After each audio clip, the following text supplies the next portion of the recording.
Welcome, everyone, attendees to this afternoon Zoom lunchtime chat with author Eric J. Dolin, who's going to be speaking about his publication, Rebels at Sea, Privateering in the American Revolution. I do hope folks enjoy the talk today. I also hope if you don't own a copy, you'll elect to purchase one. There's a link to where you can buy it in the program page on the museum website. And we'll follow up with information about that as well after the program, too. So it's my pleasure to have you all join us here for this talk by Eric. Eric is the author of 17 books, including Leviathan, The History of Whaling in America, A Furious Sky, The 500-Year History of America's Hurricanes, Black Flags, Black Waters, The Epic History of America's Most Notorious Pirates, and the book we'll hear about today, Rebels at Sea, Privateering in the American Revolution. His forthcoming book, which hopefully we can get to talk to a little bit at the end during our Q&A, is the uh, The Wreck of the Mentor, a true story of death, despair, and deliverance in the age of sail. Dolan's books have won many awards, including the John Lyman Award for U.S. Maritime History, the Francis Tavern Museum Book Award, the National Society Daughters of the American Revolution Excellence in American History Book Award for adult nonfiction, and this list goes on and on and on.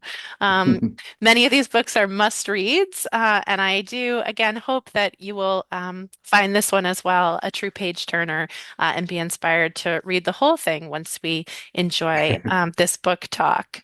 Um, you're just north of us on the North Shore in Marblehead.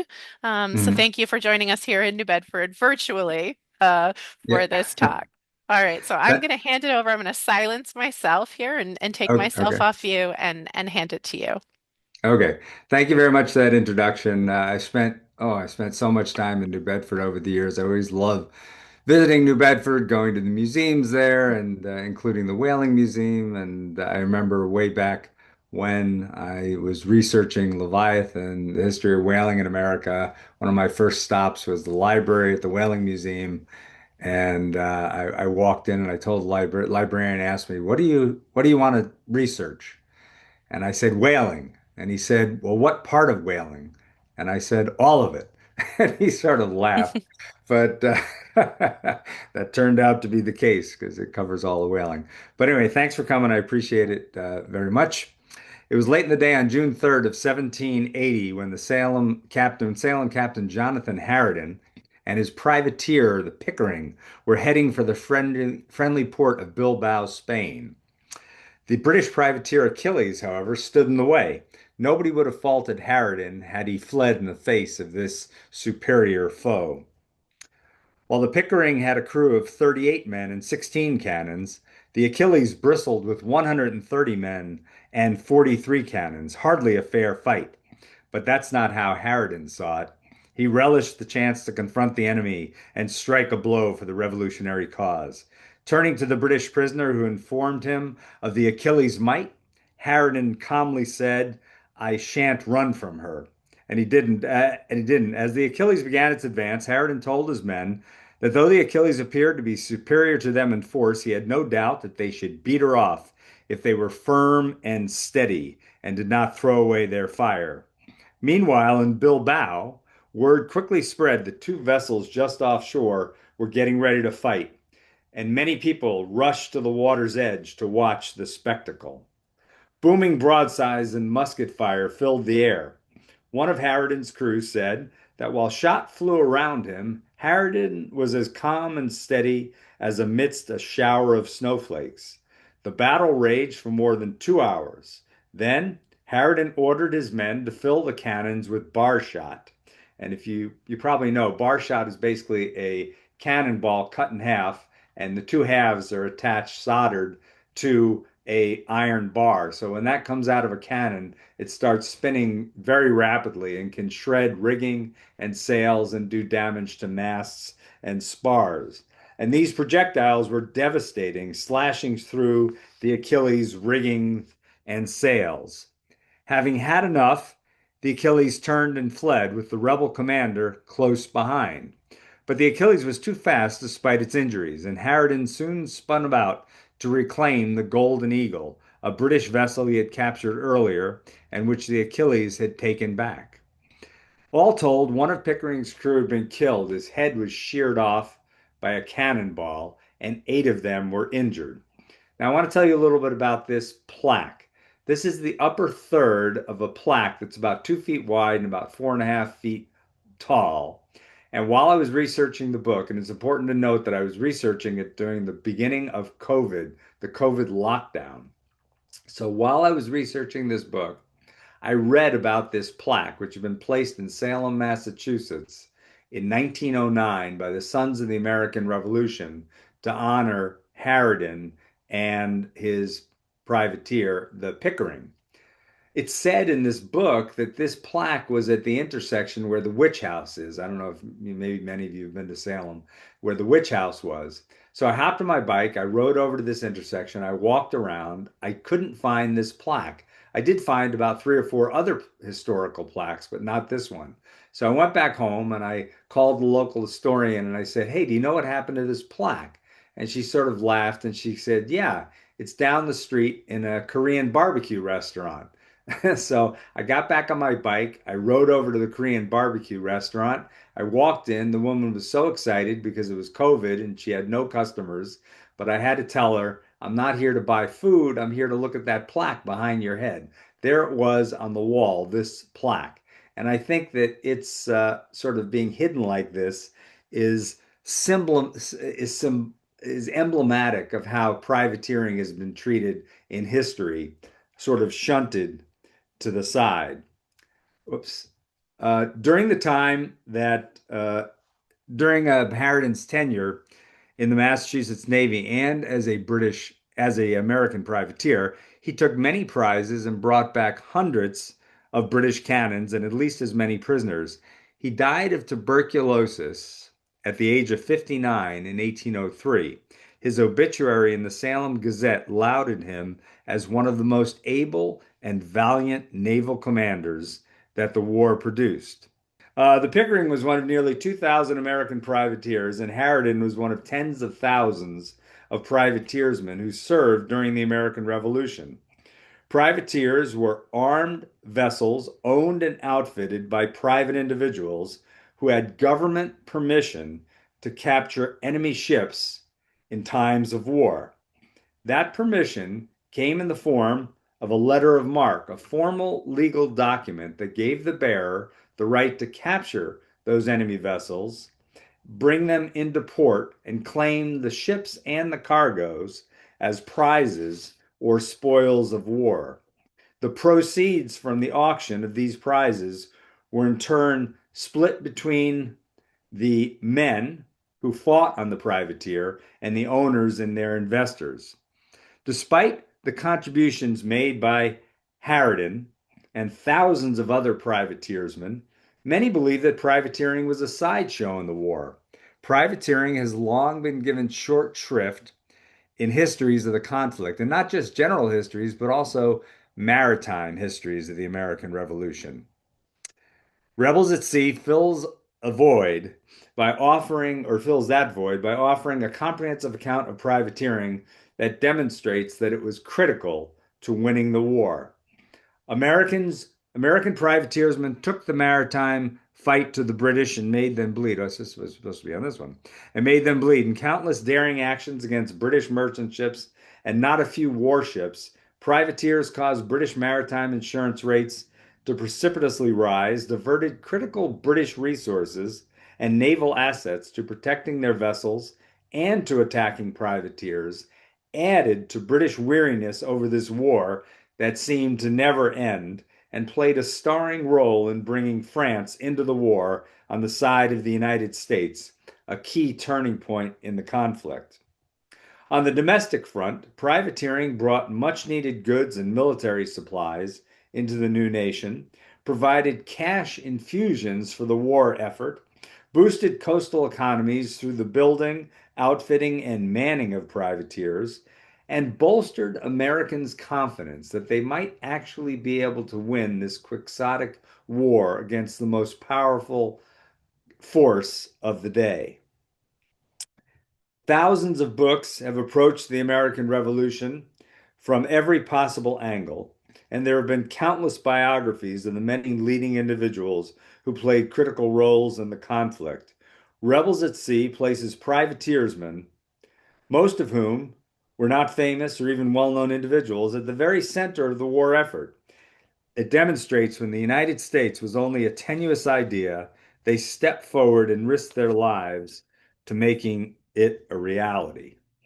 In fighting against the British on the open ocean, the Americans relied on four different maritime forces. There were state navies, there was Washington's secret navy, which only operated for about a year near the beginning of the conflict. There was the Continental Navy and privateers. Of these four, privateers are by far the most numerous and the most effective, capturing somewhere in the neighborhood of 1,600 to 1,800 British prizes worth many millions of pounds. Massachusetts was the first colony to authorize privateering in November of 1775. The importance of the Massachusetts Privateering Act in unleashing privateering in the colonies became even clearer in hindsight. Some 40 years later, John Adams would write that the passage of the Massachusetts Act is one of the most important documents in history. The Declaration of Independence is a mere trifle in comparison with it. I would argue that since that time, the Declaration of Independence has taken on a little bit more importance. New Hampshire and Rhode Island followed suit in early 1776 with their own privateering statutes. At the same time, pressure was growing for the Continental Congress to authorize privateers to fight back against the British so that we didn't have to do it in a piecemeal fashion, with each colony establishing its own privateering statute, but instead have an overarching statute so any colony could issue letters of marque. On March 23rd, 1776, Congress complied and passed the Privateering Resolution into law. With their capital tied up at the docks, ship owners, such as Elias Haskett Derby, shown here, eagerly pursued privateering. Prizes brought back provided goods and ships they can sell. Many men invested in privateers. Indeed, privateering spurred a speculative frenzy across the colonies. Among the more illustrious speculators were Generals George Washington, Nathaniel Greene, and Henry Knox, as well as Paul Revere. Privateer captains would usually be hired directly and offered the largest number of shares of any prize taken. And I want to just stop for a moment on Elias Davis Sr. here. Again, I was writing this book during COVID. My wife was working from home. My daughter, who's a literary agent in New York, came home. My son, who was in college at the time, came home. And I have to say, all three of them were the worst coworkers I have ever had, because I, as a writer, am often alone in my office, and I wanted to come out during the day to chat with them. But my family are very hard workers, and they continually shooed me back into my office. And my wife jokingly regretted the day that when we built my office, she didn't put a lock on the outside of the door so she could lock me in. But every day at 5 o'clock or 6 o'clock, sometimes we would all kick off. And even though COVID was a horrible time, and I don't wish it on anybody, certainly I hope it never happens again, it was one of the best times for my family because we had some great family time. And every night we cooked dinner together and we drank way too much wine. So while crewmen were sometimes known by owners prior to being hired, in most cases they were not and had to be found and enticed. It was common to see advertisements like this saying that there'd be a rendezvous or a hearty welcome at a local pub. And men could come in, and the owners of the privateer would rent the pub and pay for all the liquor, get everybody drunk. They'd sign on to the articles for the privateer, and then they'd be off. Black men served on many privateers. Some were freemen, like this gentleman, James Fortin. He was only 14, in 1781. His parents were free in Philadelphia, which is quite unusual. He could read and write, so a very unusual young man. And the reason that he signed on to the privateer Royal Lewis was there were two reasons. First, in on July 8th of 1776, the Declaration of Independence was read in a square in Philadelphia. He heard the reading and he heard those immortal words, all men are created equal. And he thought, well, maybe this country, if it comes into being, will live up to that credo. And then 4 years later, Pennsylvania became the first colony and first state ultimately to pass an abolition of slavery statute. It was a gradual abolition of slavery statute, but this also emboldened Fortin to think that this was a country worth fighting for. So he signed up for the Royal Lewis. Whoops. Oh, whoops. He signed up for the Royal Lewis, which was captained by Stephen Decatur Sr. They went out. They had a great cruise. They captured seven British ships. They brought them back to Philadelphia. They were sold. Fortin had some money in his pocket. He was very happy, and he eagerly signed up for another cruise on the Royal Lewis. In hindsight, he shouldn't have been so eager because barely a day out of port, the Royal Lewis was captured by the HMS Baisley, the HMS Amphion, which is a large British warship captained by a guy named John Baisley. Now, this really worried James Fortin for a number of reasons, but foremost among them was the fact that people of his complexion who were captured by British ships were often sent directly to the Caribbean to be sold in the slave markets there and to work on sugar plantations. And he thought that this was going to be his fate. But fortunately for James Fortin, the captain of the Amphion, a guy named John Baisley, had a 12-year-old son on board who needed a companion, and Baisley tapped Fortin for that job. Over the next 3 weeks, Fortin and Baisley's son got along quite well. So when they pulled into New York Harbor, Captain Baisley gave James Fortin a choice. He said, you can either go to London with my son, be his ward, have your freedom, have money, and have a great place to live, or you can be disembarked here in New York with the men of the Royal Lewis and be placed on a British prison ship in the harbor. What do you decide, James Fortin? James Fortin was a true patriot. He said, I want to go with my men, and he did. But Baisley did a very nice thing. He went to talk to the superintendent of prisons, a real nasty piece of work, and he said, listen, if there are any prisoner exchanges, please put James Fortin at the top of the list. And lo and behold, 8 months later, there was a prisoner exchange, and James Fortin was included in it, and he got his freedom, so to speak. And then after the war, he became one of the leading sailmakers in Philadelphia.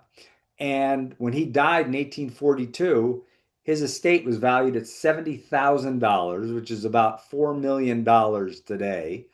And he tried to make his had fought for live up to its ideals. And one of the things that he did to help make that happen is he was one of the original investors in William Lloyd Garrison's newspaper called The Liberator, which played a major role in ultimately overthrowing slavery in the United States. Now, other black men were enslaved persons who signed on after running away from their owners.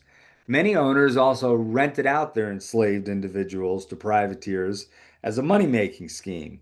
This painting was at one time thought to be the only known painting of any kind of black mariner, American mariner during the American Revolution, and he was thought to have been a privateer. And as such, it was valued at $300,000. And this painting was owned by a urologist in Rhode Island, and he had lent it out over the years to be used, not the painting, but the image of the painting, to be used in many different books about the American Revolution over the years. And then in the year 2000, Francis Tavern Museum wanted to hold an exhibition which was on the role of Black Americans in the fight for independence. They contacted the urologist. They asked him if they could use this painting as the centerpiece of their exhibit. And he was very excited. He said yes. He sent the painting out to a local art restorer who took a solvent and started rubbing one of the fingers. And lo and behold, off came the black paint, and underneath there was a white hand. It turns out that in the 20th century, probably, somebody knew that a unique painting of a Black American privateer would be far more valuable than a rare but not unique painting of a white American mariner during the Revolution. They basically did a forgery or doctored the painting, covered his face and hands in black paint. Well, Francis Tavern Museum was told about this. They disinvited the painting from being the center of their exhibit, and the painting plummeted in value from $300,000 down to $3,000 and went back to the urologist's dining room and it was ultimately handed down to his son. So anyway, I thought that was a fascinating story. Now, many have argued that privateersmen were motivated more by greed than patriotism. Famed naval officer John Paul Jones, shown here, believed it was nothing but greed. A less cynical assessment views privateersmen as being motivated by a combination of profits and patriotism. And this view, to me, seems closer to the truth. And I spend a fair number of pages in the book making that argument. The perspective of most privateersmen is best reflected in the comments of privateersman and soldier Christopher Prince, who said, looking back on his revolutionary career, through the whole course of the war, I have had two motives in view. One was the freedom of my country, and the other, the luxuries of life. Privateers experienced many triumphs and tragedies during the war. The Pennsylvania privateer brig Holker brought in 71 prizes over 4 years. In one of its most triumphant outings, the Holker captured 10 prizes, which realized nearly £2 million at auction in Philadelphia. One of the worst tragedies to befall privateers occurred during the Penobscot expedition, the largest maritime force assembled during the Revolution, the largest American maritime force. It consisted of 19 warships, 12 of which were privateers. Their mission was to dislodge British forces that were building a fort on a peninsula in Maine's Penobscot Bay, where present day Castine is located. The expedition sailed from Boston on July 19th, 1779. Poor organization and leadership and a critical delay in launching an attack led to a fiasco. When on August 14th, the Royal Navy arrived at the mouth of the Penobscot Bay. It was a complete rout. In the end, 16 American ships were burned by their own men to keep them from falling into the hands of the enemy, and the rest were captured or sunk. As for the men, soldiers and sailors alike bolted into the woods and tried to find their way back to New Hampshire and Massachusetts before starving. It is argued, oh no, how many Americans died during this siege is not known. The estimates are from 33 to 500, believe it or not. And many have labeled this the most devastating naval defeat that the United States suffered up until the Japanese attack on Pearl Harbor on December 7th, 1941. One of the most important things that privateers did during the Revolution was to help bring France into the war on the American side. In the early years of the war, France allowed American privateers in the Caribbean and in France to use their ports, reprovision, and sell prizes. All of this was in violation of treaties that France had with Britain, and that plus the damage done by privateers infuriated the British. The Continental Congress sent this guy, William Bingham, to the French colony of Martinique, where a large part of his job was to extend American privateering efforts. It worked brilliantly.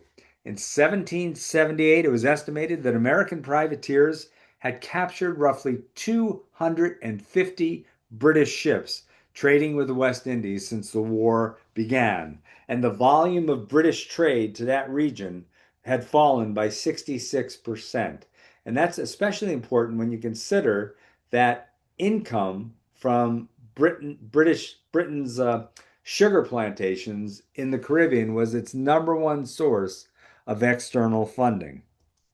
So alarming were these figures that the Earl of Suffolk urged Parliament to keep them from the public, pointing out the quote, impropriety of acknowledging what ought not to be acknowledged at so critical a period, the weakness of the nation. Meanwhile, Benjamin Franklin, who seemed to be everywhere during the war, was in France to negotiate a formal alliance. He was convinced that privateering was helping the American cause with the French, while at the same time injuring Britain. That which makes the greatest impression in our favor here, Franklin wrote, is the prodigious success of our armed ships and privateers. London's public advertiser asserted that if France continued to allow American privateers to sail from French ports, an immediate war between France and this country will be the inevitable consequence. The critical turning point in getting France to ally with the American cause was the American victory over British General John Burgoyne's army at Saratoga on October 17th, 1777. Privateering, while not causing a sharp turn in American fortunes on its own, helped create the situation in which this great American victory could prove decisive in bringing France into the conflict. Whoops. It did so by greatly increasing the enmity between France and Britain and also inflicting serious damage on the British economy. Arguably, the most horrific chapter in the American Revolution concerned the British prisons in England and in New York Harbor. In both places, American privateersmen made up the bulk of the prison population. The two main prisons in England were known as Mill Prison and Forton Prison. Together, they held about 3,000 men during the course of the war. The average annual death rate at these prisons was between 3 and 6%, which was on par with other prisons of the day. Mill and Fortin prisons were bad enough, but by far the worst experience any combatant had to endure was a stay at one of the British prison ships moored off New York City in the harbor. At one time or another, there were 19 of those prison ships. Between 15,000 and 22,000 men were held on these ships. And again, almost all of them were privateersmen. All of the prison ships were dreadful, but the Jersey was by far the worst. Nicknamed Hell Afloat, the Jersey had been a fourth-rate 64-gun British warship. And here you see a later engraving of it. As you can see, it was sort of basically dismasted. It was moored in shallow water, only about 100 yards from the land. At any one time, the Jersey had on board between 850 and 1,200 prisoners. Between 6 and 12 men died per day on the Jersey. Every morning as the sun rose, the guards would yell, "Rebels, bring up your dead." And they would. Not only would they bring up the dead, but the American rebels would have to get into a whaleboat and row the dead to the nearby shoreline and bury them in shallow graves. Now, one inmate left the following, excuse me, damning portrait of his time, excuse me, allergies, damning portrait of his time on the Jersey. There were about 1,100 prisoners on board. There were no berths or seats to lie down on, not a bench to sit on. Many were almost without clothes. The dysentery, fever, frenzy, and despair prevailed among them and filled the place with filth, disgust, and horror. The scantiness of the allowance, the bad quality of the provisions, the brutality of the guards, and the sick pining for comforts they could not obtain, altogether furnished continually one of the greatest scenes of human distress and misery ever beheld. The number of deaths on the Jersey alone is shocking. The best estimates point to it being roughly 11,500 men, the vast majority of which were American privateers. By comparison, in the entire war, somewhere between 4,400 and 6,800 Americans were killed in action. One of the biggest criticisms of privateers is they siphoned valuable manpower from the Continental Navy. This is absolutely true. Many men chose to become privateers rather than go into the Navy, in part because they were lured by the chance of earning more money. But that doesn't mean that had there been no privateers, that the Continental Navy would have been transformed into a fierce fighting machine. There were roughly 60 Continental Navy ships operating in the Atlantic at various times, at various times during the Revolution.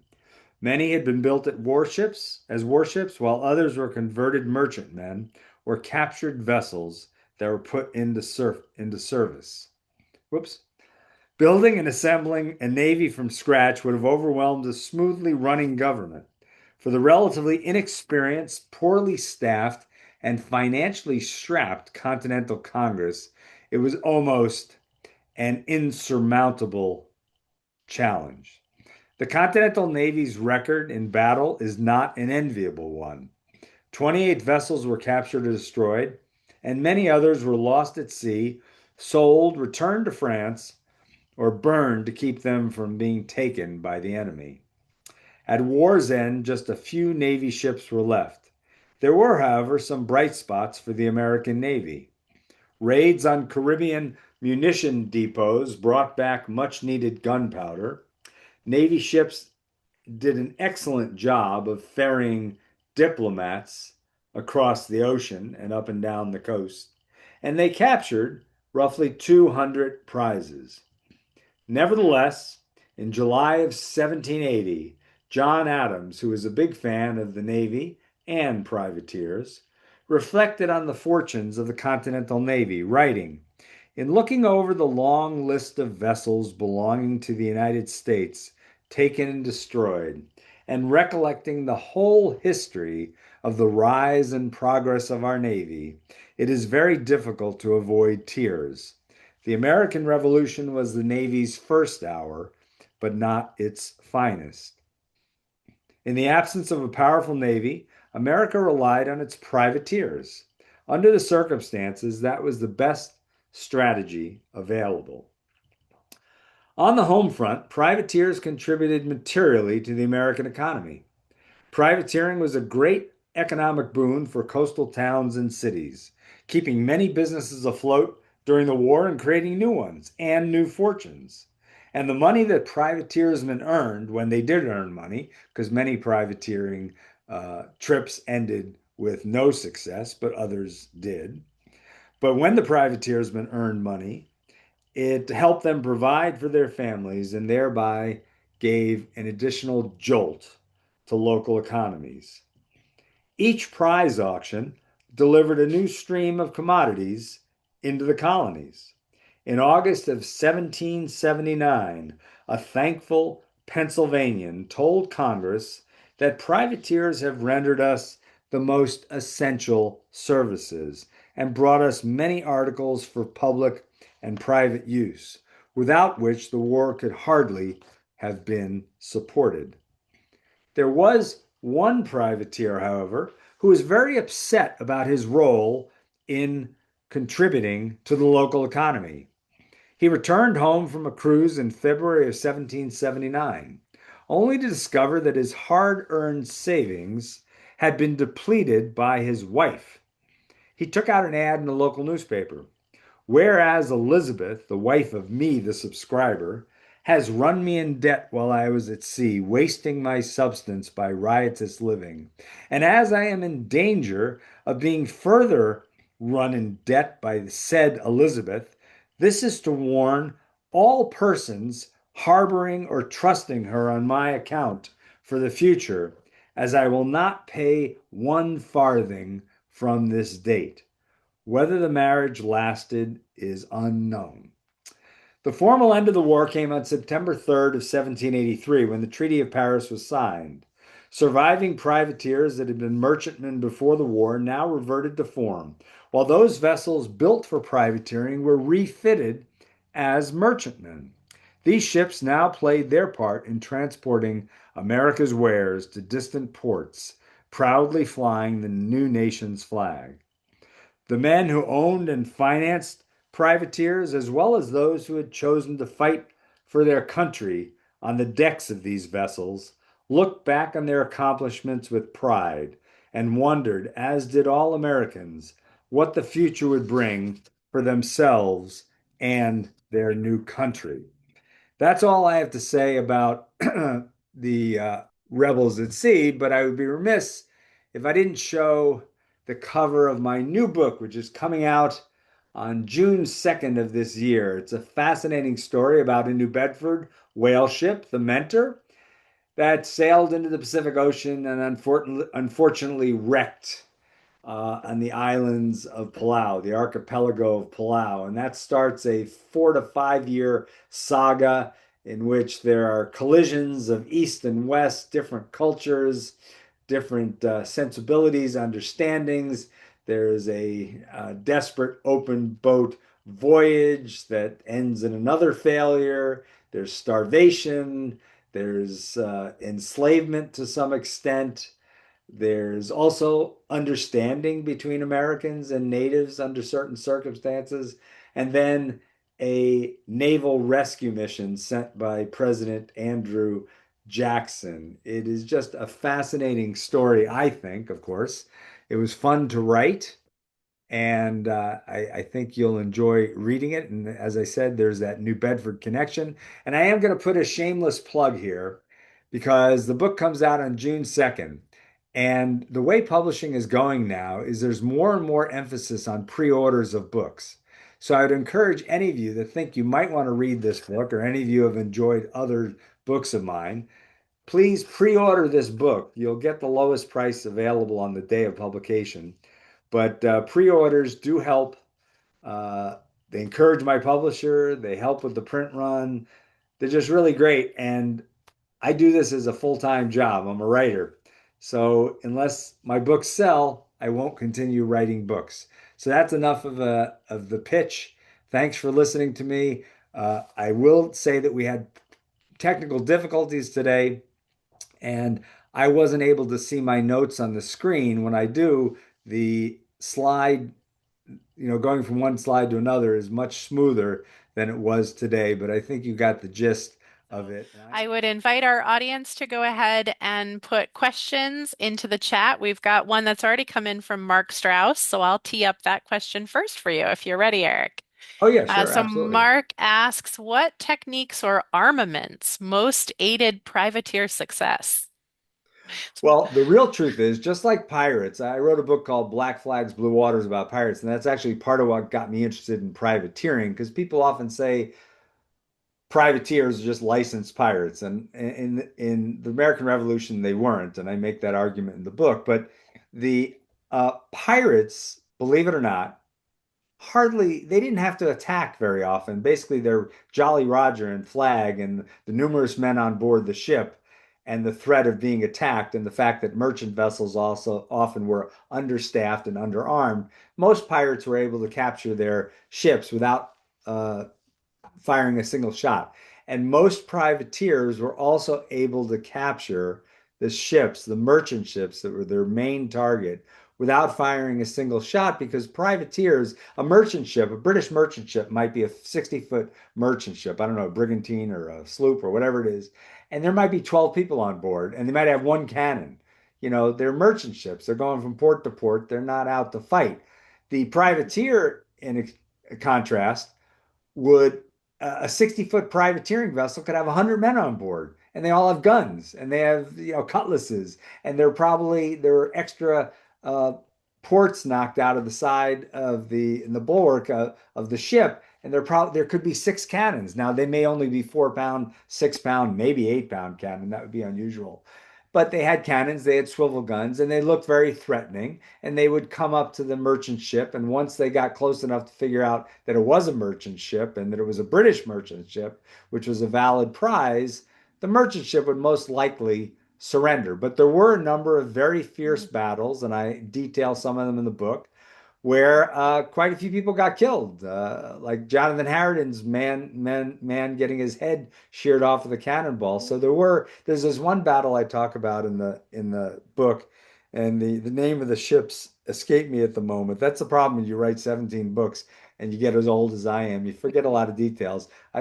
Rebels at Sea is 3 books ago for me, and I'm working on another one. So it's so anyway, there's one battle where one of the observers later in the British newspaper said that there was blood seen running from the scuppers. So many guys were Yes. killed on the main deck that it was a bloody mess. And there are other accounts of during the battle when people were getting killed and a lot of blood was being spilled, the decks would often get so slick it was hard to stand up because there was so much blood and gore all over the place. But most of Wow. the time, the merchant ship surrendered.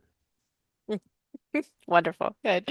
Well, hopefully that answers Mark's question. That's fantastic detail. And if you want more, as noted, pick up a copy of the book.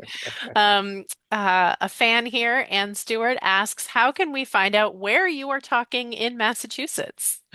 Oh, easy. I've got a website. It's just Okay. my full name. It's www. I don't even think you need the www anymore. I'm an old guy and I still have AOL as my email. So old fashioned, but it's just my name, Eric J. Dolin, the full name, EricJaydolin, not AN.com. And if you go there, you can read the first chapter of any of my books, but also there's an events tab. It says events. If you go there, you'll see right now I think I have maybe 20, 25 talks scheduled, but a lot of them are going to be I'm going to Kansas, California, Texas, DC, New York, Washington, Colorado, but those you won't be able to go to. But after the middle of June, I'm pretty much going to be mostly in spitting distance of New England.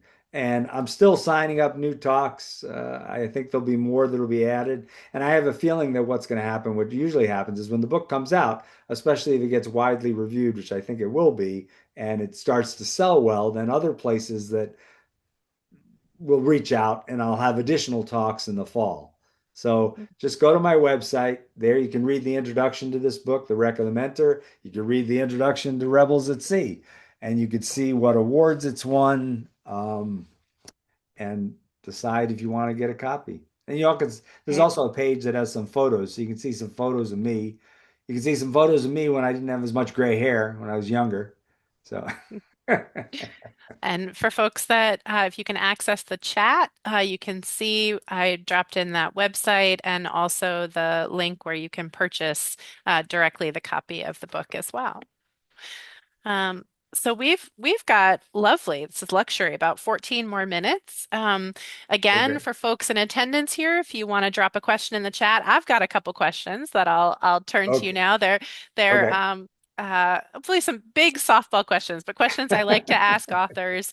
The first one being, what was the biggest surprise? I feel like sometimes maybe you go into a project, you have an idea about what you're going to uncover. Like, what was the thing where you found a record of this and you were like, no way. I can't believe it. Oh boy, it's hard. I don't know if there's one surprise. I mean, the biggest surprise was discuss. I know this sounds like a cop out, but it's not. The biggest Mhm, surprise was discovering that there was a thing called privateering in the American Revolution. mhm, I went to a lot of school. Now, my undergraduate, master's, and PhD are in biology and environmental policy. Granted, mhm, I only took a couple of history courses in mhm, college, but I went to a good high school. I took American mhm, history courses. I read about the American Revolution mhm, before starting work on this book and doing research, like after I wrote the pirate book, saying where else was privateering happening? And I mhm, came upon a book that talked about it in the Revolution. Literally, I'm not exaggerating. Before that, I had no idea that there were Mm, privateers during the American Revolution. And then the more I mhm, read, it was such a big thing. Just shocked me, and it gave me a sense of how much you don't know, even if you have a mhm, decent education. And mhm, there are reasons why privateering was not as mhm, ballyhooed in the historical documents as the Continental Navy or George mhm, Washington or the generals.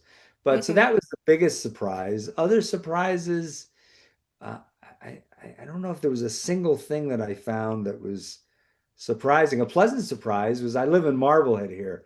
I'm talking to you from my office, the third floor of my house, and I am going mhm, to be totally obnoxious because I've lived in three houses in my life. My last two houses, yeah, they were nice houses. This mhm. house I am in love with, and I brag about it all the time. It's built in 1753, so Wow. and most of it is original, and Mhm, it's just I love being in a house where I'm writing about people that were alive sometimes mhm. during when this house was around. And so anyway, That's that's the amazing. pitch. But the reason now, I see this is what happens. You get as old as I do. You go on a tangent. You forget where you were going originally. We were talking about. Oh, Um, great surprises, oh, discoveries. surprise! Yeah, You're, yeah. Okay, yeah. got it. Marblehead. Mm, One of Marblehead's native sons is a guy named Elbridge Gerry, mhm. as in gerrymandering, not gerrymandering, Huh. gerrymandering. Anyway, Ah. Elbridge Gerry is the guy Uh-huh. who wrote the Massachusetts privateering law. And his Mm. house is right down the street from me. His birthplace is a 1 minute walk. So I think that was a Uh, nice surprise, wow. knowing that there was Mhm, some connection to the town I've lived in mhm. for 24 years now, and my wife's from here. So that was another surprise. But everything. I mean, Mhm, learning about Benjamin Franklin going over to France and how much, and he was issuing letters of marque, and he was sending out mhm, Irish ships with mhm. American privateering licenses Wow. to harass the British. I mean, just Mhm, and I also another thing I learned a lot about, we have so many books about George Washington. That's mhm, fine. He's a great guy. He's very mhm, important. I mhm. think we don't need quite so many books anymore, but I mean, there are like 15,000 books on that guy. Anyway, but in writing the book, he didn't like he didn't like privateers. Mhm, However, his actions spoke against his words. And I have a great mhm, section of the book where I learned a lot about, he was big into patriotism and civic virtue and everything. mhm, But the truth mhm, is, if you scratch the surface and you look what he wrote to his friends and how he talked, he mhm, realized that nobody was going to fight if they didn't have the opportunity to make money. He said, mhm, people, you're not going to be able to fight a war based on mhm, virtue and patriotism. In the end, there's got to be some possibility of profit. Now, there are real mhm, problems with that, paying the army, but mhm, privateers. So it was really funny. On the one hand, he sort of talked as if we should all be, Cincinnatus or whatever, and we should be patriotic, and we should be doing this, mhm. and we should sacrifice, and don't worry about being paid. Uh-huh. Yeah. But the truth is, he knew, and he was a real materialistic guy too. So Mhm, he knew that money was important. mhm. That's great. Um, the other question I'm always curious about is, I'm sure you kind of you write the draft of the book. It kind of has everything you're thinking about. In terms of process, are Yeah. there choice things or parts that ended up being cut or things that didn't make it into the book that you want to dwell on for a minute or tell us about anything that sticks out? Well, the thing is, as the more you write books, or at least me, hmm this is me, hmm I get better at it.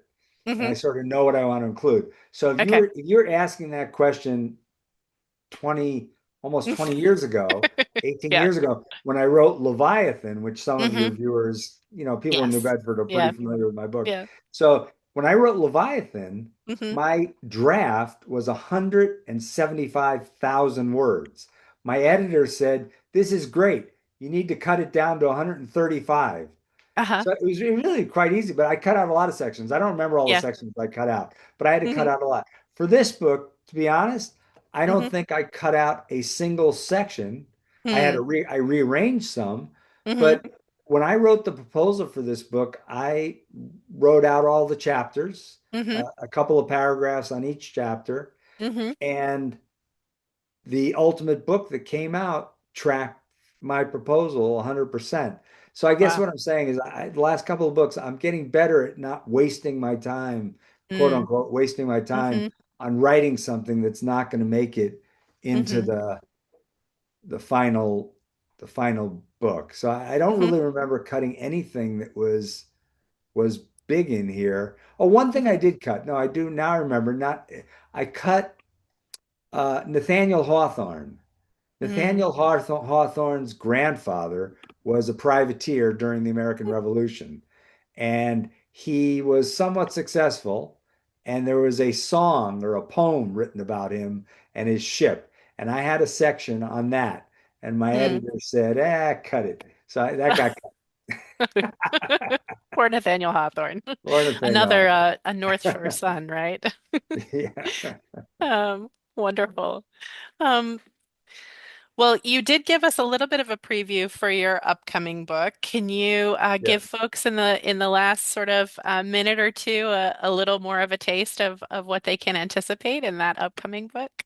Okay, yeah, I need to put together my talk for that so that I'll be much more fluent once I do that. But because there's so much stuff in my head. Mm. But basically, what Hmm. happened is the Mentor left in 1831. There were 22 men Hmm. on board, a number of them from New Bedford. The captain was originally Nantucket, but he had relocated to New Bedford. They go off. They have a bad whaling season in the Atlantic. He goes beyond his instructions. He was given flexibility. He goes around Cape of Good Hope. He goes into the Indian Ocean. He catches a couple more whales, not doing too well. He said, let's go to the Pacific where all the sperm whales are. So he goes all the way over to the Pacific. He wanted to go to Guam, but or New Guinea, was it Guam? Yeah, Guam.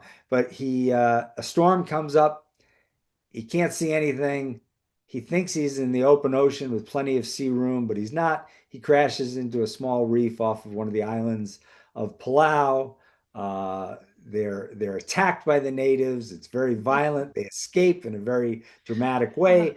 They land on another little island. They meet the natives. The natives almost kill them again, but then they convince the natives we're not English because the natives didn't like the English. The English had been there a couple times before and had done mhm, some had allied with there are different mhm, tribes in mhm, Palau, different mhm, different chiefdoms, different mhm. areas. So basically, the Americans landed in this one area, and they landed in an area that the English had supplied arms to the other chief. So they Oh. hated the English. So when the Americans finally convinced them using sign Mhm, language and whatever, we're mhm. not English, we're American. Even though the natives Yeah. had no idea what America Mhm, was, they were happy mhm, that they weren't mhm, English and they treated them well and they wanted to mhm.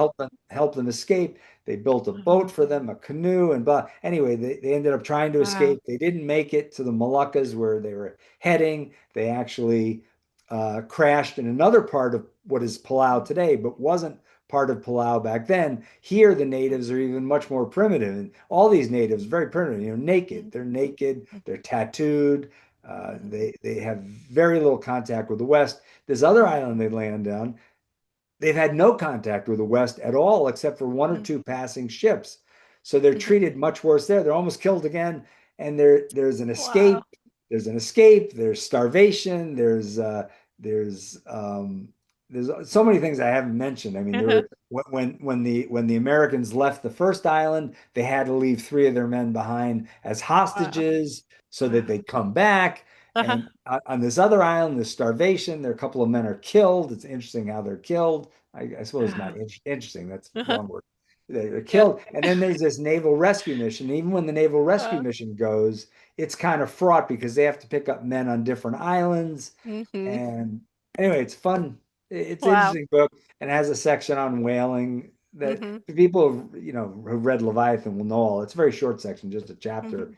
A chapter discusses what whaling was all about, Mhm. and then they go whaling, and then the main part of the book is their ordeal in the Pacific, and then also what happened after they came back. I don't know, Wow. Yeah. it's a fun, it's an interesting read. That's great. Well, I feel like that's probably, hopefully, whet everyone in the audience's appetite for this kind of sensational recounting. I Yeah. can't imagine island hopping in that way, really, when, your skin is on the line. Oh yeah, no, Um, what the one thing that I wasn't able to get a sense of, and you really can't because a lot of the, just like the American Indians didn't write down a lot of their history, so it's hard to get their mhm, authentic voice. mhm, These Palauan natives, they have mhm, there are local stories, and I used mhm, those when I could, mhm, but there's not a lot of good information from what they thought. And the one thing I've always mhm, wanted to know mhm, and I wasn't able to find out here is mhm, not just with these natives, but all the ones mhm, in the Pacific Ocean who mhm, first encountered these huge ships from the West with mhm. iron and guns. These people that must have Yeah. looked so alien to them. Mhm, How did they actually mhm. process that? In this Yeah. book, what's amazing is the natives processed it pretty well. They sort of accepted Mhm, it. They didn't treat the Westerners as gods or mhm, demigods. They mhm. just said, "Huh, this is interesting," and they Uh-huh. attack them. Uh-huh. So it's very, Yeah. but I can't. Can you imagine? It's like us Mhm. with aliens. What happens if tomorrow Mhm, an alien spaceship landed and outwalked the alien that we all think mhm. it is, and the Yeah. one like from Independence Day and Paul and all these movies, Mhm, and God, wouldn't that be really weird if they looked like mhm, that? But they can't. It would be like that. And mhm, they had amazing weapons that could vaporize us in a second, like Star mhm. Trek. I mean, how would we react? I don't know how we factor that in. Yeah. That'd be I, scary. yeah. That's great. Um, Well, that's good food for thought, I think, to Okay. kind of wind up our lunchtime chat here. It is 12:59. Thank you, Eric, truly for joining us Sure. and talking Sure. about this fantastic book. I really do hope the audience enjoyed and that you will seek it out and the new book that comes out in June. I also hope that folks in the audience, if you are local or regional, that you'll come to the museum and see the recent exhibition that opened here in December called Forging Independence, Building a Nation, which is about this region and the history of the Revolutionary War era. And then finally, I would just make a plug for our next two author talks happening in mid and late April. The first one focused on 19th century studio photography with Aaron Powells, a photo historian from the Philadelphia area. And at the end of April, one focused on women's lives in the 18th century in Western Massachusetts from a historian at UMass Amherst. So you can find info about those on our upcoming programs. But thank you all for attending, and thank you again for Eric for this wonderful presentation. Really Sure. appreciate it. You're welcome. Thanks for coming. Yeah. All right. And thank you for bearing with the Zoom. It was great. All right. Okay. Take care, everyone, and Okay. have wonderful days. Okay. Bye-bye. Bye.